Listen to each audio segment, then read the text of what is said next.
காசாவின் தெருக்களில் பலத்த அடி வாங்குகிறது இஸ்ரேல். ஹமாஸ் தலைவர் பேட்டி. இஸ்ரேலுக்கு காசாவின் தெருக்களில் பலத்த அடி கொடுக்கப்பட்டு வருவதாகவும் அரபு உச்சி மாநாடு தங்களின் துயரத்தை துடைக்காமல் ஏமாற்றியுள்ளதாகவும் ஹமாஸ் தெரிவித்துள்ளது.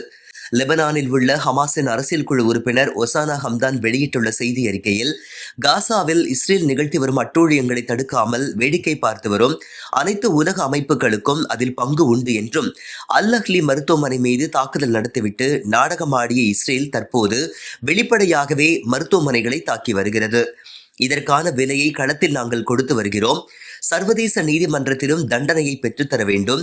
காசா தெருக்களில் பலத்த அடி வாங்கி வருகிறது இஸ்ரேல். எங்களது அல் யாசின் ராக்கெட்டுகள் இஸ்ரேலின் கவச வாகனங்களை துவம்சம் செய்து வருகின்றன. காசாவின் நிர்வாகத்தை யார் இனி கவனிப்பது என பலரும் பேசி வருகின்றனர்.